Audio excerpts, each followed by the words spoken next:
সাহাবীরা বিশ্বনবীকে এই রুকায়নার থেকে দূরে থাকতে বলতো, সবসময় দূরে দূরে রাখতো, যে ওর কাছে যাওয়ার প্রয়োজন নাই, ও যদি একটা কিল ঘুষি মারে তার নবীর অপমান হয়ে যাবে, খারাপ লাগবে, এই জন্য সবসময় তার থেকে দূরে থাকতে বলতো। দেখি বিশ্বনবী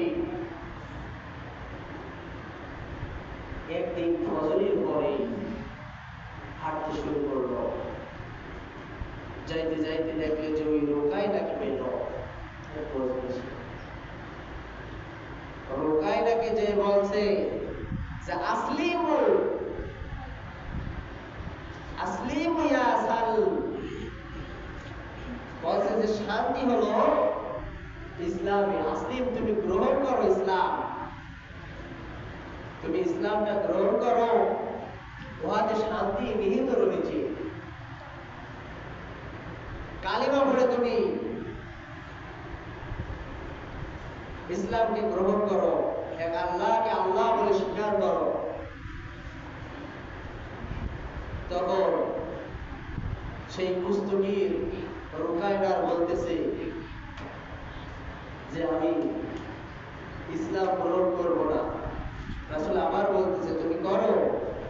সে এবার বলতেছে যে আমি ইসলাম গ্রহণ করতে পারি একটি শর্তে।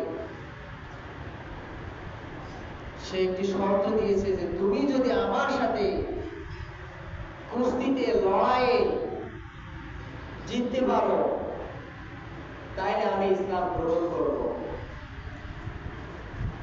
রেসলিং এ যদি তুমি জিততে পারো, জয়লাভ করো, তাহলে আমি কি করব? ইসলাম গ্রহণ করব।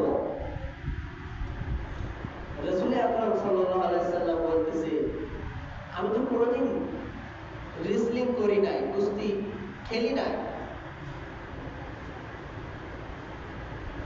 রাসূল বলতেছে সে একই অজুহাত দিতেছে তুমি যদি আমার সাথে এই রেসলিং এ অংশগ্রহণ করো, জিতে যাও, আমি ইসলাম গ্রহণ করব। তো রাসূল আকরাম সাল্লাল্লাহু আলাইহি সাল্লাম উনি তো সবসময় পজিটিভ দিক চিন্তা করতেন। উনি ভাবলেন যে আমি যদি রেসলিং এ অংশগ্রহণ করি, কুস্তিতে অংশগ্রহণ করি, সে যদি ইসলাম গ্রহণ করে, জাহান্নাম থেকে যদি বাঁচাইতে পারি, এটাই বড় বিষয়।